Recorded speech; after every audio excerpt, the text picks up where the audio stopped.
Welcome back to Olympia classes guys. तो चलिए बेटा शुरू करते हैं। आज हम लोग क्लास 11 में लेक्चर नंबर 4।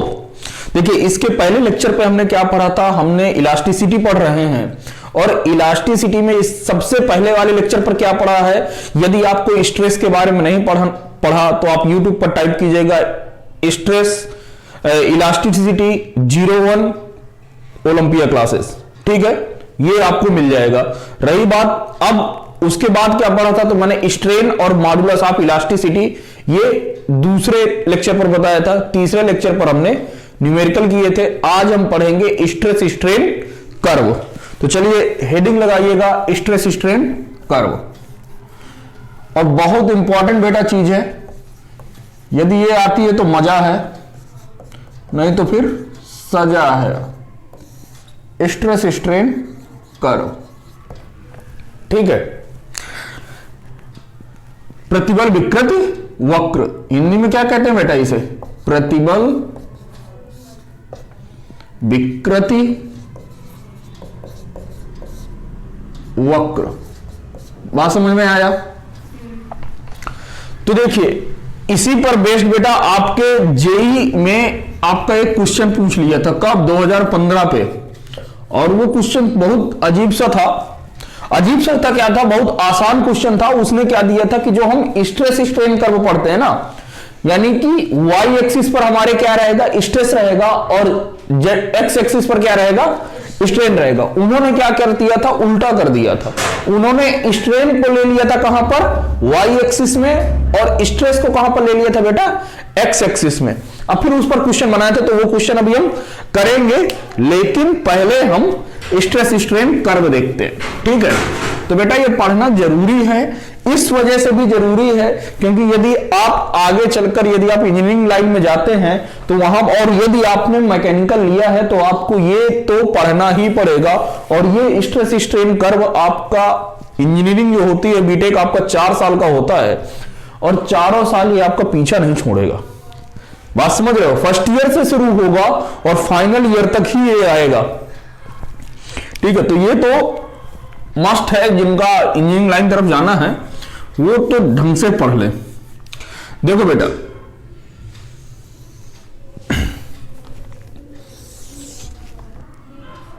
ये आपका क्या है, स्ट्रेन है। एक्स एक्सिस पर क्या रहेगी बेटा, स्ट्रेन यानी कि विकृति। क्या रहेगी बेटा, विकृति रहेगी। किस पर, एक्स एक्सिस पर। वाई एक्सिस पर आपका क्या रहेगा, स्ट्रेस रहेगा। क्या रहेगा, स्ट्रेस यानी कि प्रतिबल। क्लियर हुआ बेटा? चलिए अब देखिए, जब ये ग्राफ बनेगा तो ये ग्राफ में एक आप क्या करेंगे, सीधी लाइन खींचेंगे यहां से लेके ऐसे। देखिए ऐसे सीधी लाइन आपको ऐसे बनानी है, ध्यान देना बेटा। सीधी लाइन आपको ऐसे बनानी है कि ये सीधी लाइन स्ट्रेन की तरफ ज्यादा झुकी ना रहे। किसकी तरफ ज्यादा झुकी रहे, स्ट्रेस की तरफ। किसकी तरफ ज्यादा झुकी रहे बेटा, स्ट्रेस की तरफ। और ये लाइन जो हमने ले गए, इसको नाम दिया 0 से ए तक। क्या नाम दिया, 0 से ए तक रीजन, ठीक है।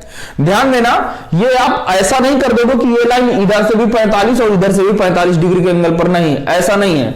आपको क्या करना पड़ेगा, इस लाइन को किधर झुकाना पड़ेगा, स्ट्रेस की तरफ झुकाना पड़ेगा बेटा, ठीक है।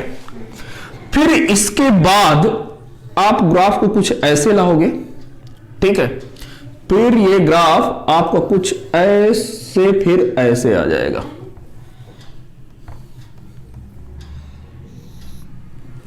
ठीक है। इस पॉइंट को आप क्या नाम दोगे, बी पॉइंट। यहां पर बी पॉइंट, ठीक है। ये आपका मान के चलो कि ये आपका कैसा पॉइंट है बेटा, सी पॉइंट है। कैसा है, सी पॉइंट। और ये आपका क्या रहेगा, डी पॉइंट। क्या रहेगा बेटा, डी पॉइंट। ये आपका स्ट्रेस और स्ट्रेन का कर्व है। ये हर एक मटेरियल के लिए, किसके लिए है, हर एक मटेरियल के लिए। बहुत सारे आपके मटेरियल ऐसे रहेंगे जिनका ग्राफ आपका एग्जैक्ट यही नहीं, लेकिन अप्रोक्सीमेट लगभग यही ग्राफ बनेगा। और कुछ मटेरियल तो आपको ऐसे भी होंगे जिनके लिए ग्राफ ऐसा नहीं बनेगा। बात समझ रहे हो? कुछ मटेरियल ऐसे होंगे जिनका ग्राफ ऐसा नहीं बनेगा, तो बेसिकली वो मटेरियल आपके सिलेबस में है ही नहीं। इवन यहां तक कि वो आपके बीटेक लेवल पे भी नहीं है, बात समझ रहे हो? तो वो हमें नहीं पढ़ना है, वो आपके एमटेक लेवल पे है, तो वो आगे जो करेगा वो देखेगा, ठीक है। तो बेसिकली ये आपका ग्राफ बनता है, ऐसे ग्राफ, ठीक है। हर एक मटेरियल का अपना अलग अलग ग्राफ बनता है, किसी का थोड़ा और नीचे से जाएगा, किसी का कम जाएगा, हर एक का अलग अलग होगा बेटा, ठीक है। तो अब आते हैं कि ये जो हमने पॉइंट दिखाए हैं, इन पॉइंटों को क्या क्या कहते हैं। तो बेटा जो आपका ए पॉइंट होता है, क्या होता है? ए पॉइंट। यहां से ओए रीजन पे, जो आपका ओए रीजन है, ओ से लेके ए तक का जो रीजन है बेटा, यहां पर इस रीजन मतलब कि यहां से लेके यहां तक का एरिया, रीजन मतलब क्षेत्र, ओए जो रीजन है, यहां पर बेटा आपको क्या मिल रहा है? यहां पर आपका स्ट्रेस डायरेक्टली प्रोपोर्शनल टू क्या है? स्ट्रेन क्या है बेटा? क्या है? Stress directly proportional to strain. बात समझो बेटा, stress directly proportional to strain है, यानी कि स्ट्रेस बराबर बेटा क्या होता है? Force upon area. कौन सा फोर्स होता है बेटा? Restoring force. बात समझना बेटा, कैसा फोर्स होता है? रीस्टोरिंग फोर्स होता है बेटा, ठीक है। और ये डायरेक्टली प्रोपोर्शनल होगा किसके? स्ट्रेन के। स्ट्रेन क्या होता है? Change in dimension divided by original dimension, यही तो होता है ना बेटा। तो यहां पर ये चीजें stress directly proportional to strain होगा, यानी कि इसका मतलब क्या हुआ बेटा? इसका मतलब यह हुआ कि यदि आपने इस रीजन पर जितना स्ट्रेस आप बढ़ाते जाओगे, ध्यान समझो बेटा, ओ रीजन पर क्या होगा कि आप जितना स्ट्रेस क्या करते जाओगे बेटा? बढ़ाते जाओगे, स्ट्रेन उतना ही बढ़ता जाएगा। बात समझ में आई? जितना आप स्ट्रेस बढ़ाओगे, स्ट्रेन उतना ही बढ़ता जाएगा। क्लियर हुआ ये पार्ट? भाई आप स्प्रिंग लिया, बात समझो, स्प्रिंग लिया तो स्प्रिंग पर आप क्या लगा रहे हो? फोर्स लगा रहे हो। फोर्स लगाने का मतलब क्या हुआ कि आप उसको स्ट्रेस दे रहे हो, स्ट्रेस प्रोवाइड करा रहे हो। तो जब आप उसको स्ट्रेस दे रहे हो तो स्प्रिंग क्या होगी? फैलती जाएगी ना। तो उतना ही ज्यादा स्ट्रेस में क्या होगा?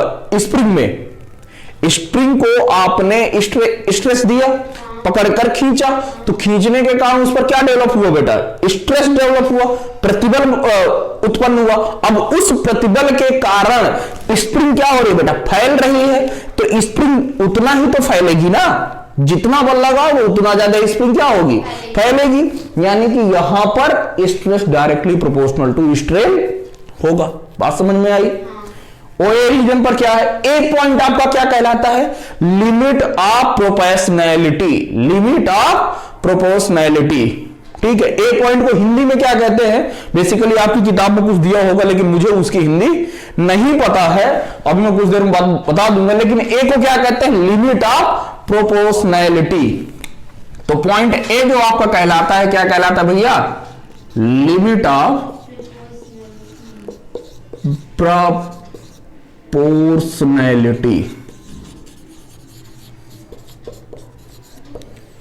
ठीक है। कुछ लोग बेटा इसे स्ट्रेस भी कहते हैं। क्या कहते हैं? Proportional stress. क्या कहते हैं? कुछ लोग इसे क्या कहते हैं? ए पॉइंट को प्रोपोर्शनल स्ट्रेस भी कहते हैं। क्या कहते हैं? Proportional stress. तो इसको बेटा ए पॉइंट को प्रोपोर्शनल स्ट्रेस भी कहा जाता है। प्रोपोर्शनल स्ट्रेस हिंदी में बेटा कहते हैं, क्या कहते हैं? आनुपातिक, आनुपातिक सीमा, ठीक है बेटा। ए पॉइंट क्या कहलाता है? आनुपातिक सीमा, लिमिट ऑफ प्रोपोर्शनैलिटी, ठीक है। बात समझ में आई बेटा? यानी यहां तक क्या हो रहा है, अभी आपने जो बल लगा रहे बेटा, स्ट्रेस क्यों आता है? बल लगाने के कारण आता है ना बेटा।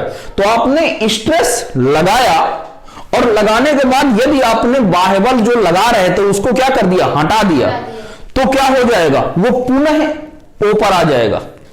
आपने मटेरियल को खींचा, ठीक है, मटेरियल को क्या किया? खींचा। जैसे ही आपने बल अपना हटा दिया, तो जो साइज उसका पहले था खींचने से पहले, वही साइज पुनः हो जाएगा, पुनः वही साइज हो जाएगा। तो ये क्या कहलाता है? Limit of proportionality. इस केस में जितना आप स्ट्रेस बढ़ाओगे उतना ही स्ट्रेन बढ़ेगा। बात समझ में आई? तो ये लिखा है, ठीक। अब बेटा आते हैं एबी रीजन पर। कहां पर आते हैं? एबी रीजन पर। एबी रीजन को हम लोग क्या कहते हैं? ए से बी तक के रीजन को हम लोग कहते हैं इलास्टिक रीजन। क्या कहते हैं बेटा? इलास्टिक लिमिट या इलास्टिक रीजन। क्या कहते हैं बेटा? Elastic region. ठीक है, इसको क्या कहते हैं? इलास्टिक रीजन कहते हैं। ए से लेके बी तक का क्षेत्र जो आपका क्या कहलाता है बेटा? इलास्टिक रीजन कहलाता है, इलास्टिक क्षेत्र कहलाता है, प्रत्यास्थ क्षेत्र कहलाता है, प्रत्यास्थ क्षेत्र, इलास्टिक रीजन। इसको क्या कहते हैं बेटा? प्रत्यास्थ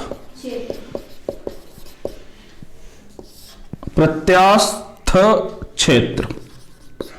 ठीक है, अब बेटा इसको, ये जो पॉइंट बी होता है बेटा, कौन सा पॉइंट? B point.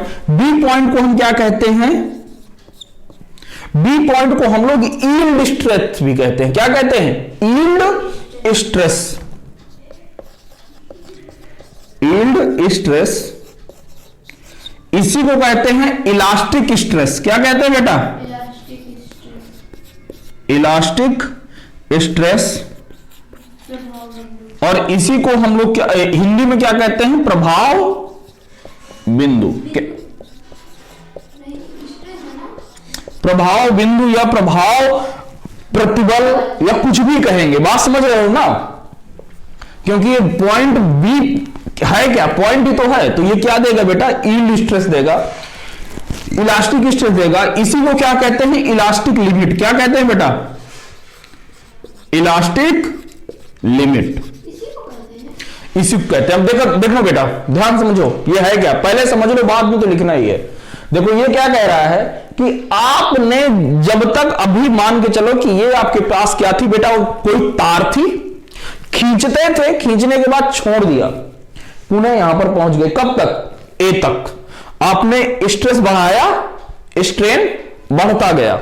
ये किसको बताता है? ए पॉइंट तक, लिमिट ऑफ प्रोपोर्शनैलिटी, आनुपातिक सीमा को बताता है कि आनुपातिक सीमा के अंदर यदि किसी वस्तु पर बल लगाया जाता है और यदि उस बल को क्या कर दिया जाए? लगाने के बाद छोड़ दिया जाए, तो पुनः वह अपनी स्थिति पर लौट आती है।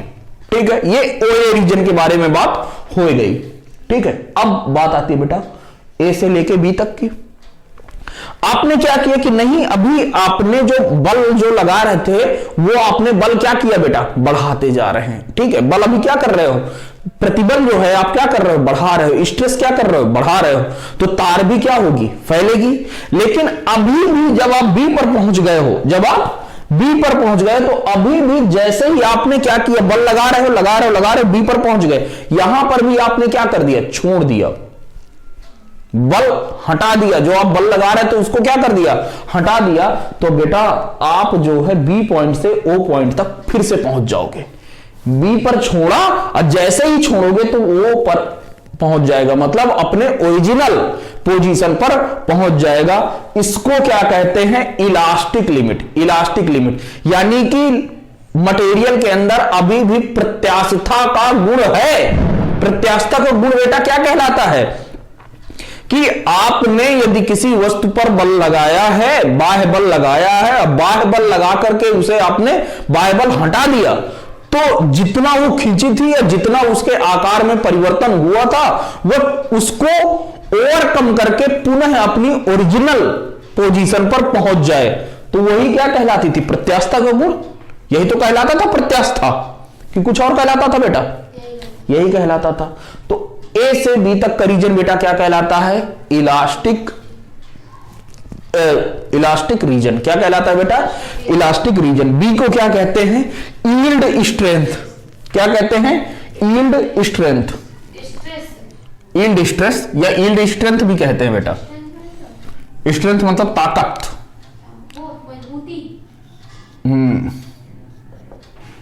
अरे यार छी छी। ठीक है, ये रहा आपका बी पॉइंट। ठीक, बी पॉइंट पर पहुंच गए। अब एक काम करो, इसमें से जो नोट करना है आप लोग नोट कर लो, फिर आगे बढ़ते हैं बेटा। चलिए बेटा, कहां तक हो गया था? हम ओ से ए रीजन को क्या कहते हैं बेटा? Limit of proportionality. फिर ए से लेके बी तक की रीजन को क्या कहते हैं? Elastic region. यानी कि यहां पर आपने यदि बल लगाया और बल लगाने के बाद छोड़ दिया है तो अभी भी बॉडी अपनी ओरिजिनल पोजीशन पर पहुंच जाएगी। लेकिन बी के बाद थोड़ा सा भी यदि आप आगे बढ़ोगे, बॉडी अपनी ओरिजिनल पोजीशन पर नहीं पहुंचेगी।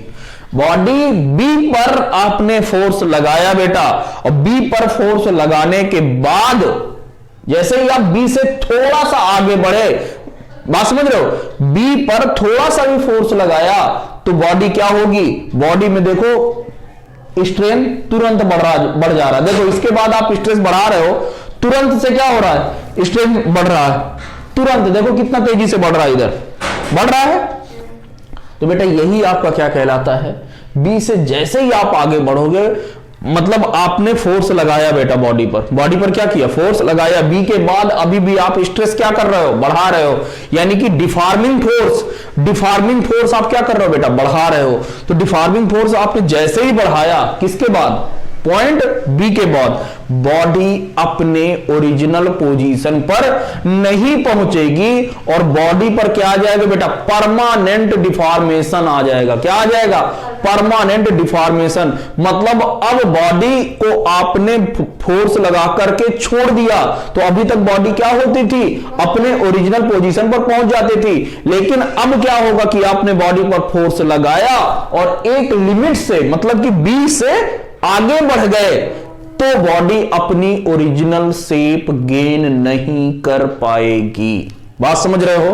बॉडी पुनः अपनी प्रारंभिक अवस्था पर नहीं पहुंचेगी, उसमें परमानेंट विकृति आ जाएगी। बात समझ में आई? यानी कि देखो इस रीजन को, बी से लेके सी तक के रीजन को क्या कहते हैं? Plastic region. ध्यान दो, बी से सी तक के रीजन को क्या कहते हैं? Plastic reason. बी से सी तक के रीजन को क्या कहते हैं बेटा? Plastic reason. बी से सी तक के रीजन को क्या कहते हैं बेटा? Plastic region. और ये जो बेटा सी पॉइंट होता है, सी पॉइंट यह बताता है कि भैया यह जो मटेरियल है, जिस मटेरियल के लिए हम ग्राफ बनाए हैं, यह ग्राफ का अधिकतम स्ट्रेस है। इससे ज्यादा स्ट्रेस या इससे ज्यादा फोर्स वह सहन नहीं कर सकता है। बात समझ में आया? कि यदि आप किसी बॉडी पर पॉइंट सी से ज्यादा, इस पॉइंट पर जितना स्ट्रेस होगा उससे ज्यादा यदि आप कर दिए तो इसके बाद बॉडी आपकी कभी भी टूट सकती है। बात समझ में आ गई? वो मटेरियल आपका कभी भी ब्रेक हो सकता है। यानी कि आपका जो सी पॉइंट बेटा कहलाता है वो क्या कहलाता है? Maximum stress. क्या कहलाता है बेटा? मैक्सिमम स्ट्रेस कहलाता है। बात समझ में आई कि नहीं? और इसी सी पॉइंट को हम लोग क्या कहते हैं? ब्रेकिंग स्ट्रेस भी कहते हैं। क्या कहते हैं बेटा? Breaking stress. की मतलब कि इसके बाद बेटा होगा क्या? इसके बाद क्या होगा कि ये स्ट्रेस लगाया, पॉइंट सी पर आप पहुंच गए, मतलब इस स्ट्रेस से अब यहां पर पहुंच गए ना तो अपनी अधिकतम पोजीशन पर पहुंच गए भाई। इससे ज्यादा वह फोर्स सहन नहीं कर सकता। इससे ज्यादा आप फोर्स लगाओगे तो मटेरियल की गारंटी नहीं ली जा सकती कि कब वह ब्रेक हो जाए। तो इसी वजह से इसको क्या कहते हैं? ब्रेकिंग स्ट्रेस या मैक्सिमम स्ट्रेस। बात समझ में आई? यानी बी से सी तक बेटा आप क्या कर रहे हो? पॉइंट बी से सी तक आप क्या कर रहे हो बेटा? फोर्स बढ़ा रहे हो। फोर्स आप थोड़ा सा भी बढ़ाओगे, फोर्स क्या करोगे? अच्छा देखो, यहां से यदि आप छोड़ दोगे ना बेटा, पॉइंट सी से छोड़ दोगे तो यदि ये इलास्टिक रीजन में रहता तो कहां पर पहुंच जाता? ओ पर। इधर देख लो पहले बेटा, पॉइंट सी से आप कहां पर पहुंच जाते? ओ पर, यदि इलास्टिक रीजन रहता। लेकिन यहां पर क्या होगा कि यहां से छोड़ने के बाद आप कहीं यहां पर पहुंचोगे बेटा। ओ पर ना पहुंच करके, अपनी ओरिजिनल पोजीशन पर ना पहुंच करके कहां पर पहुंचोगे?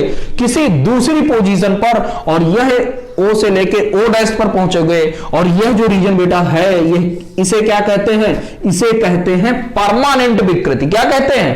परमानेंट विकृति या परमानेंट स्ट्रेन। Permanent strain. बात समझ में आई कि नहीं? क्लियर हुआ बेटा कि यहां पर आपने परमानेंट स्ट्रेन का क्या मतलब है बेटा? आपने पॉइंट सी पर पहुंच गए, फोर्स लगा दिया, इसके बाद आपने डिफॉर्मिंग फोर्स को क्या कर लिया? हटा लिया, तब भी बॉडी अब क्या होगा?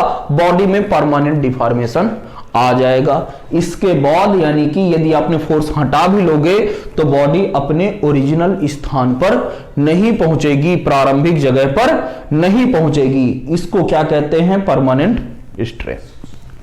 बात समझ में आया? बी से सी के रीजन को क्या कहते हैं बेटा? Plastic reason. ओ से ए के रीजन को क्या कहते हैं? लिमिट ऑफ प्रोपोर्शनैलिटी या प्रोपोर्शनल रीजन। ए से लेके बी तक को क्या कहते थे? Elastic reason. बी से लेके सी तक को प्लास्टिक रीजन बेटा, ठीक है। सी को क्या कहते हैं? Maximum stress. मैक्सिमम स्ट्रेस किसे कहते हैं बेटा? वैसा स्ट्रेस जो मटेरियल उससे ज्यादा स्ट्रेस बढ़ाने पर मटेरियल क्या हो जाए? टूट जाए, वही स्ट्रेस क्या कहलाता है? Maximum stress. उसी को क्या कहते हैं बेटा? Breaking stress. बात समझ में आई? अब आपका लास्ट पॉइंट बचा है डी पॉइंट। क्या है? डी पॉइंट या सीडी रीजन। मतलब सीडी रीजन हम नहीं बता पाएंगे क्योंकि यहां पर अब हो क्या रहा है ना, सी से डी तक के बीच में वो पॉइंट कहीं पर भी मटेरियल कहीं पर भी ब्रेक हो जाएगा, ठीक है। देखो अब बात समझो, सीडी रीजन पर आप क्या कर रहे हैं बेटा? सी पर आप अधिकतम स्ट्रेस पर पहुंच गए हो। इसके बाद देखो आपने अब क्या हो रहा है? देखो घट रहा है ना स्ट्रेस, क्या हो रहा है? घट रहा है। इवन आप स्ट्रेस घटा भी रहे हो, ध्यान समझना, इवन आप स्ट्रेस क्या कर रहे हो? घटा भी रहे हो, फिर भी क्या है? जो मटेरियल है वो उसमें विकृति बढ़ती जा रही है। सीडी रीजन में आप क्या कर रहे हो? स्ट्रेस आप घटा भी रहे हो बेटा, स्ट्रेस आप क्या कर रहे हो? घटा भी रहे हो, फिर भी क्या हो रहा है? स्ट्रेन जो है फिर भी बढ़ रहा है, स्ट्रेन फिर भी बढ़ रहा है। यानी कि सी से डी तक के रीजन में आपने बेटा इतना फोर्स लगा दिया है, इतना फोर्स लगा दिया है कि जो बॉडी थी, जो मटेरियल था, उसके मॉलिक्यूल बेटा आपके फोर्स लगाने के कारण काफी ज्यादा दूर दूर हो गए हैं, बहुत ज्यादा दूर दूर हो गए हैं। और वह अब इस फोर्स के बाद मान के चलो कि वो एक तरल पदार्थ की तरह, लिक्विड की तरह क्या होने लगेगा बेटा? फ्लो करने लगेगा। होता नहीं है कभी आप देखो किसी की तार को बहुत ज्यादा लंबा कर दो, बहुत ज्यादा खींच दो, तो होता क्या है कि बहुत पतली सी, बहुत पतला हो जाता है, बहुत पतला, और बिल्कुल थोड़ा सा भी बल नहीं लगता ना कि वो क्या होने लगता है? अपने आप बढ़ने लगता है। देखो कभी कभी वो थोड़ी सी वायर बेटा क्या होने लगती है? अपने से आप बढ़ने लगती है और एक समय आके टूट जाती है तुरंत, हमें पता भी नहीं चलता कि कब टूटी। तो वही पॉइंट जो बेटा डी पॉइंट है, इसको क्या कहते हैं? Point of fracture. क्या कहते हैं? Point of fracture. जहां पे लिमिट, जहां पर आपका मटेरियल क्या हो जाता है बेटा? ब्रेक हो जाता है। देखो तो सी से डी तक के रीजन में आपने स्ट्रेस को क्या किया बेटा? कम किया है, लेकिन फिर भी स्ट्रेन बढ़ रही है। इस रीजन पर जो आपने क्या किया है? इतना ज्यादा बेटा आपने फोर्स लगा दिया है कि उनके जो मॉलिक्यूल्स है मटेरियल के, वो बहुत दूर दूर हो गए हैं, और वो मान के चलो कि मटेरियल फ्लो करना शुरू कर देता, क्या? बहना शुरू कर देता है। तो मटेरियल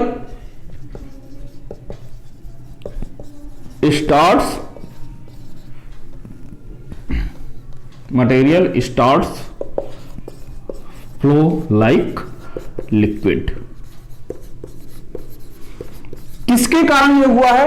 क्योंकि बेटा आपने बहुत ज्यादा फोर्स लगा दिया है। बात समझ में आई? चलिए, और ये जो आपका पॉइंट डी बेटा कहलाता है, ये क्या कहलाता है? डी जो पॉइंट आपका कहलाता है बेटा, फ्रैक्चर पॉइंट कहलाता है। क्या कहलाता है? Fracture point. डी पॉइंट पर मटेरियल आकर आपका टूट जाता है। अच्छा, सी से लेके डी तक के बीच में आपका मटेरियल किधर भी टूट सकता है, यह जरूरी नहीं है, क्योंकि यह इतना ही स्ट्रेस सहन कर सकता था। इससे ज्यादा आप बढ़ाओगे बेटा तो बॉडी अपने ओरिजिनल पोजीशन पर तो पहुंचेगी ही नहीं, लेकिन बॉडी क्या होने लगेगी? एक छोटी सी तार के रूप में वो अपने आप बढ़ने लगेगी, और एक समय ऐसा आएगा जब वह टूट जाएगी तो वही जो एक समय जब आकर के बॉडी क्या हो जाती है, टूटती है, तो उस पॉइंट को हमने क्या नाम दिया है बेटा, डी नाम दिया है, और इसी को क्या कहते हैं, फ्रैक्चर पॉइंट। नोट कर लीजिए बेटा, आई होप समझ में तो आ गया होगा। चलिए बेटा, तो ये रही आपकी ग्राफ के बारे में सारी बातें। अच्छा, एक चीज और लिख लीजिएगा, या पॉइंट डाल के या जैसे भी लिखना चाहो, कि स्ट्रेस स्ट्रेन कर्व का, स्ट्रेस स्ट्रेन कर्व का जो बेटा स्लोप होता है, यानी कि प्रतिबल विकृति ग्राफ की जो प्रवणता होती है, वह आपको क्या देता है, वह आपको मॉडुलस ऑफ इलास्टिसिटी देता है। क्या देता है, मॉडुलस ऑफ इलास्टिसिटी, प्रत्यास्था गुणांक देता है बेटा। बात समझ में आई, क्या देता है, प्रत्यास्था गुणांक देता है। क्लियर है, यानी कि स्लो, यहां पर लिख लीजिएगा अगला पॉइंट कि slope of stress strain curve gives modulus of elasticity. Clear हो बेटा कि नहीं? चलिए, क्या देता है, मॉडुलस ऑफ इलास्टिसिटी, यानी वाई एक्सिस पर आपने क्या रखा था, देखो बेटा आपने तो यही ग्राफ बनाया था ना, ओ सॉरी, गिब्स होगा, गिब्स,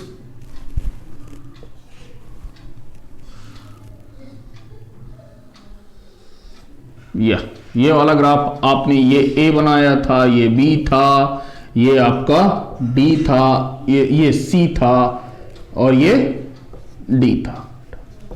यहां पर ब्रेक हो जाता है। चलिए ठीक है ना, तो इसका जो ग्राफ है, इसका जो बेटा स्लोप है, इसका जो स्लोप है, ये इधर स्ट्रेन रहता था, नहीं बनाना पड़ेगा, इधर क्या रहता था, स्ट्रेस रहता था। ठीक है, यही तो होता था ना बेटा। यहां पर इसका जो स्लोप, यानी कि ये वाला, ये स्लोप थीटा, यानी कि यहां पर आपका जो tan theta is equal to क्या हो जाएगा, stress upon strain, stress upon strain. और ये आपको क्या देता था, यही आपका तो क्या होता था, इलास्टिसिटी, मॉडुलस ऑफ इलास्टिसिटी। ई से दिखाओ या वाई से, जिससे भी दिखाना है। बात समझ रहे हो? एंग्स मॉडुलस हो जाएगा, बल्क मॉडुलस, ये सब उसमें चला जाएगा। ठीक है, बात समझ में आई? तो इसका स्लोप क्या देता है बेटा, ये। अच्छा, अब एक बार जल्दी से रिवाइज हो जाए बेटा, ओ से लेके ए तक का कौन सा रीजन, लिमिट प्रोपोर्शनल रीजन क्या कहलाता है, प्रोपोर्शनल रीजन होता है बेटा कि नहीं, प्रोपोर्शनल रीजन। ए से लेके बी तक का रीजन बेटा क्या, इलास्टिक रीजन होता है। फिर बी से लेके सी तक का रीजन प्लास्टिक रीजन बेटा, बहुत बढ़िया। फिर डी पॉइंट क्या कहलाता है, फ्रैक्चर पॉइंट। इसके बाद लिक्विड, यहां पर सी पॉइंट के बाद लिक्विड कैसा बिहेव करने लगता है कि उसके मॉलिक्यूल्स बहुत दूर दूर हो गए हैं, वह लिक्विड की तरह बहने लगता है। इवन आप स्ट्रेस कम भी करते हो तब भी उसमें स्ट्रेन आता जाता है। It's all about stress strain curve. ठीक है, अब बात आती है कि मटेरियल जो है ना आपके तीन प्रकार के होते हैं। किस प्रकार के, तीन प्रकार के। तो देखो बेटा, मैं इसको हटाए दे रहा हूं। मटेरियल आपके तीन प्रकार के होते हैं बेटा। मटेरियल कितने प्रकार के होते हैं, तीन प्रकार के। तो लिख लीजिएगा, पदार्थ तीन प्रकार के होते हैं। Material having three types. ठीक है बेटा, पहला इसमें क्या होता है, डक्टाइल या टेंसाइल मटेरियल। क्या होता है, डक्टाइल या टेंसाइल मटेरियल। इसको बेटा हिंदी में क्या कहते हैं,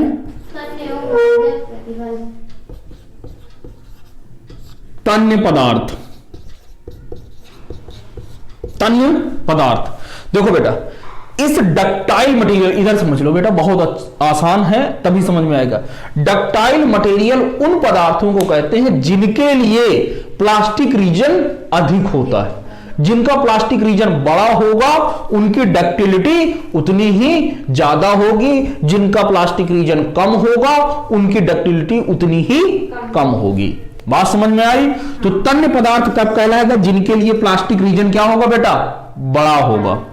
ठीक है, जिनका प्लास्टिक रीजन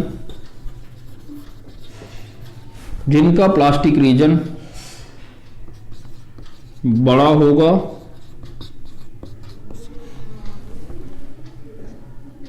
वह उतना ज्यादा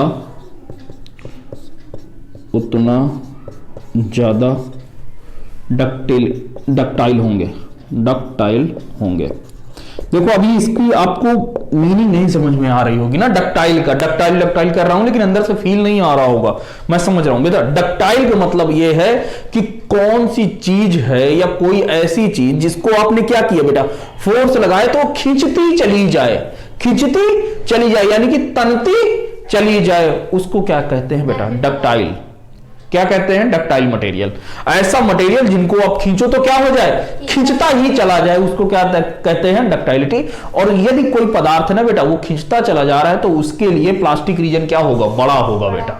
ठीक है, दूसरा क्या होता है बेटा? Brittle material. क्या होता है बेटा? ब्रिटल मटेरियल, यानी कि इसको क्या कहते हैं? भंगुर। ठीक है ना, भंगुर पदार्थ। भंगुर पदार्थ से कुछ तो याद आ रहा होगा, आप रोज खाते हो सुबह सुबह। अरे बिस्किट तुरंत टूट जाता है। हाँ, भंगुर का मतलब भुरभुरा, तुरंत टूट जाता है बेटा। कैसा होता है? तुरंत टूट जाता है। तो बेटा ब्रिटल मटेरियल ऐसा मटेरियल होता है जिनका प्लास्टिक रीजन क्या होता है? बहुत कम। तो लिखिए, जिनका प्लास्टिक रीजन बहुत कम होता है, इनका प्लास्टिक रीजन बहुत कम होता है, बस हो गया। इनका प्लास्टिक क्षेत्र कम होता है। बात समझ में आई गई बेटा कि नहीं? बहुत बढ़िया। फिर लास्ट वाला। अच्छा, भंगुर मटेरियल का जो एग्जाम्पल है बेटा, जो एग्जाम्पल है वो आपका क्या होगा? Cast iron. क्या होगा? Cast iron.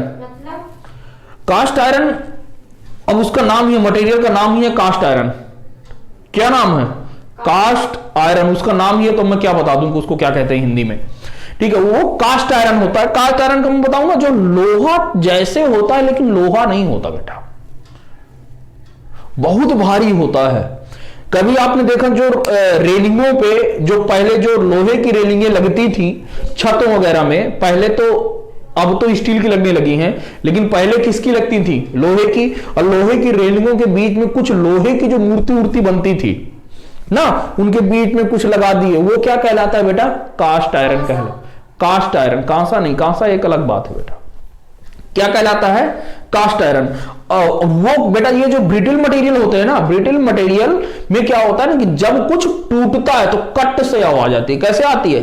कट, मतलब तुरंत टूट जाएगा, हमें आवाज सुनाई देगी। लेकिन डक्टाइल मटेरियल में यदि कोई टूटेगा ना तो उसकी आवाज हमें सुनाई नहीं देगी। बात समझ रहे हो? हाँ, समझ में भी नहीं आएगा कि कब टूटेगा, लेकिन ब्रिटल मटेरियल में आवाज कंफर्म आएगी। अच्छा, अभी मैं आपको एक मजे की बात बताऊं। बाइक में सिलेंडर होता है, मतलब इंजन होता है, उसके इंजन में जो पिस्टन सिलेंडर अरेंजमेंट होता है, जो पिस्टन सिलेंडर होता है, उसमें क्या लगी है? पिस्टन रिंग लगी रहती है। क्या लगी रहती है? Piston ring.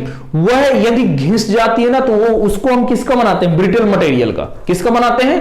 ब्रिटल मटेरियल के, क्योंकि जब वह टूटे तो हमें आवाज आ जाए कि भैया ये टूट गई है, इसको चेंज करवा लो। ठीक है, यदि डक्टाइल की बनाते तो क्या हो जाता? वहां पर पता ही नहीं चलता और हम बर्बाद होते रहते, तेल बहुत ज्यादा खाती। बात समझ रहे हो? तो वहां पर भी हम लोग ब्रिटल मटेरियल का यूज करते हैं। खैर चलिए, वो आपके सिलेबस की बात नहीं। तो ये चीज रहा। अब आपका आखिरी इलास्टोमर क्या होता है? Elastomer material. यार इसकी हिंदी नहीं पता है, लेकिन मैं आपको इसे समझा जरूर दूंगा।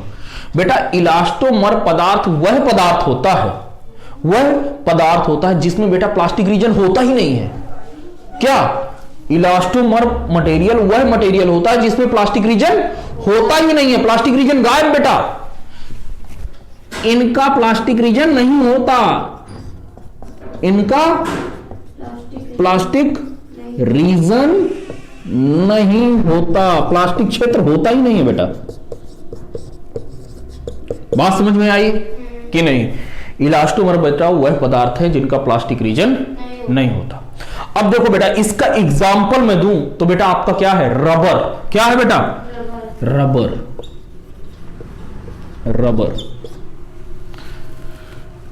अच्छा, तो डक्टाइल मटेरियल का बेटा क्या हो जाएगा एग्जाम्पल? जैसे सोना ले लो, चांदी ले लो ना, चांदी को खींचते रहो बहुत पतली होती जाएगी ना, बहुत दूर तक खींचती चली जाती है। कॉपर ले लो, ब्रिटेन मटेरियल का एग्जाम्पल कास्ट आयरन। इसका तो अब मैंने आपको बता दिया कि रबर। अब देखो रबर क्यों होगा? रबर को बेटा आपने फोर्स लगाया, आपने क्या किया बेटा? खींचा, रबर खींचती चली गई और आपने उसको छोड़ दिया ना, तो पुनः अपनी ओरिजिनल पोजीशन पर आ जाएगी बेटा। खींचा, छोड़ दिया, होता क्या है ना कि आपने रबर को खींचा और वह मैक्सिमम स्ट्रेस तक पहुंच भी जाती है ना, तो उससे थोड़ा सा पहले यदि क्या कर दोगे, छोड़ दोगे, तो वो तुरंत पहुंच जाएगी अपनी ओरिजिनल पोजीशन पर।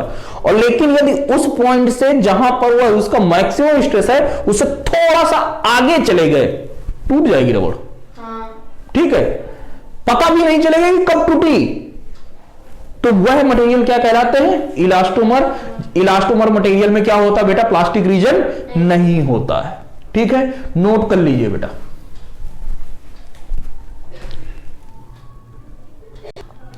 चलिए बेटा, तो अब हम जो है आपका जेई 2015 में एक क्वेश्चन आया था, उसको देखते हैं बेटा।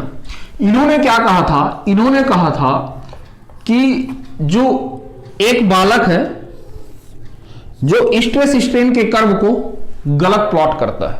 कैसा प्लॉट करता है? गलत बनाता है। मतलब इन्होंने क्या कहा कि उसने एक्स एक्सिस पर क्या लिया था बेटा? स्ट्रेस लिया था। क्या लिया था? स्ट्रेस। और वाई एक्सिस पर उसने क्या लिया था? स्ट्रेन। क्या लिया था? वाई एक्सिस पर स्ट्रेन लिया था। ठीक है, और उसने यह ग्राफ कुछ ऐसे बनाया था बेटा।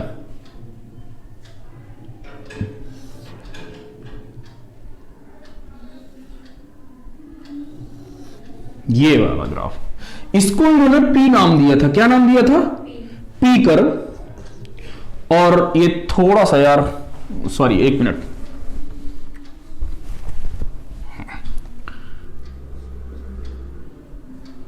वो ऐसे बनाया था बेटा।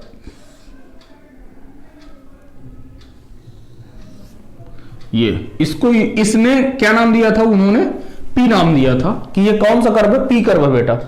और एक ग्राफ बनाया था उन्होंने, ऐसे बनाया था, बस इसको क्यू कर्व नाम दिया था। ठीक है, और इन्होंने यह पूछा था बेटा, ये मल्टीपल चॉइस ऑप्शन था। कैसा ऑप्शन था बेटा? मल्टीपल चॉइस, मतलब एक से ज्यादा उत्तर सही थे, एक से ज्यादा उत्तर सही थे। इन्होंने पहला ऑप्शन तो ये रखा कि पहला ऑप्शन रखा था कि P की डक्टिलिटी ज्यादा है Q से। नहीं, इन्होंने क्या रखा था कि P अधिक तन्य है B से, सॉरी P अधिक तन्य है बेटा Q से। ठीक है, अगला इन्होंने क्या बताया था? अगला इन्होंने बताया था कि P की यील्ड स्ट्रेंथ ज्यादा है किससे? Q से। P की मॉडुलस ऑफ इलास्टिसिटी, P का प्रत्यास्थता गुणांक, प्रत्यास्थता गुणांक Q से अधिक है, Q से अधिक है। और दूसरा ऑप्शन अधिक है। तीसरा ऑप्शन क्या था बेटा? तीसरा ऑप्शन था कि Q अधिक तन्य है किससे? अधिक तन्य है पी से। और लास्ट ऑप्शन था आपका क्यू का प्रत्यास्था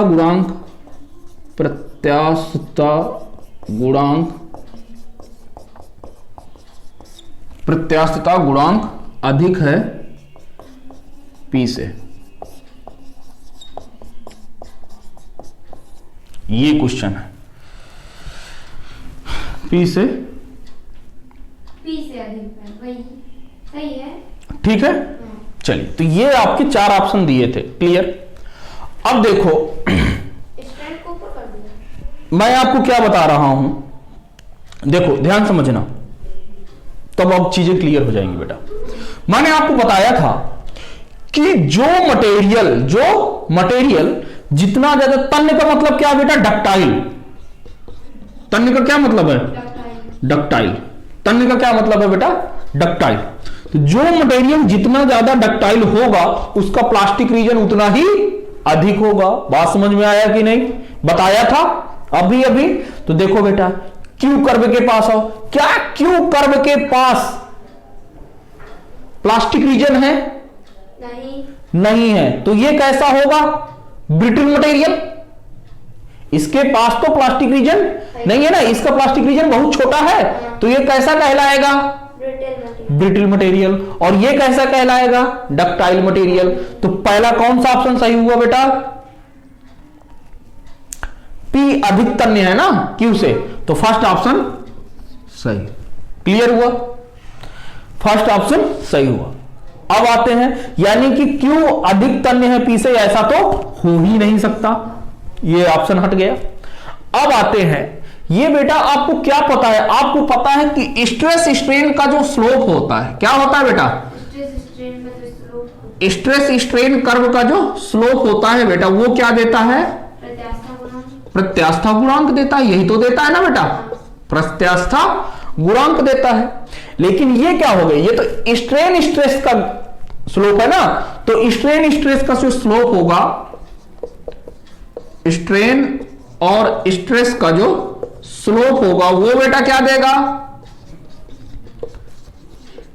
1/, प्रत्यास्था देगा बेटा ना, 1/, प्रत्यास्था। वाह वाह वाह वाह, बहुत बढ़िया। अब यहां से आओ, ये स्लोप मतलब बेटा क्या होती है? प्रवणता मतलब थीटा का मान ना। इधर आओ, देखो बेटा, देखो यहां से स्ट्रेस का ये वाला थीटा क्या है? कम है। क्यू के लिए थीटा का मान बेटा क्या है? कम है। और पी के लिए थीटा का मान अधिक है। यानी कि ये इसका स्लोप क्या देगा? 1/गामा। यानी कि 1/गामा बेटा किसके? वही 1/y, यंग प्रत्यास्था गुणांक 1/y किसका अधिक है बेटा? पी का अधिक है। भाई ये क्या दे रहा है? ये तो थीटा ही तो दे रहा है ना बेटा। तो 1/y किसका अधिक है बेटा? पी का। और ये 1/ किससे अधिक है बेटा? क्यू से अधिक है। बात समझ में आई कि नहीं? आई कि नहीं? चलो बेटा, बहुत बढ़िया। अब क्या होगा बेटा? अब ये क्या होगा? अब देखो, हमें 1/गामा तो नहीं बताना है, ठीक है? तो अब बेटा आप यहां से भी बता सकते हो कि जिसका 1/y अधिक है, जिसका 1/y अधिक है, उसका प्रत्यास्था गुणांक क्या होगा? कम होगा। क्योंकि प्रत्यास्था गुणांक क्या होती है? y। नहीं आई बात समझ में? जिसका प्रत्यास्था गुणांक 1/y क्या होगा? अधिक होगा, उसका प्रत्यास्था गुणांक क्या होगा? कम होगा। यानी कि इसका p कम होगा, इसका y अधिक होगा। मतलब किसकी प्रत्यास्था अधिक है? Q की प्रत्यास्था अधिक है। किससे बेटा? P से। तो ये रहा बेटा, कौन सा ऑप्शन मिला? दूसरा, डी नंबर। P की प्रत्यास्था Q से अधिक है। Q का प्रत्यास्था गुणांक अधिक है अच्छा, P से। तो यही वाला तो ऑप्शन होगा ना बेटा। तो ऑप्शन नंबर आपके कौन से ऑप्शन हो जाते? ए और टी। क्या पेपर पे? यदि आप लोग के पेपर पे तो आएगा नहीं, मैंने तो ये आपको कॉन्सेप्ट बता दिया। वहां पर तो सिर्फ आपको गोला भरना था, दोनों में भर देते। और क्या, जो जो ऑप्शन सही थे उस पर क्लिक कर देते, खत्म। तो ये था बेटा आज का लेक्चर। इसके बाद कल हम क्या करेंगे, आपके प्रीवियस ईयर के क्वेश्चन करेंगे, फिर हम पढ़ेंगे इसके अगले लेक्चर पे पॉइजन रेशियो और बाकी जो चीजें बची हुई हैं, स्ट्रेन एनर्जी पढ़ेंगे, स्ट्रेस एंड स्ट्रेन एनर्जी, उनको करने के बाद फिर इस लेक्चर को क्या करेंगे बेटा, समाप्त। तो चलिए मिलते हैं आपसे अगले लेक्चर में। Thank you very much.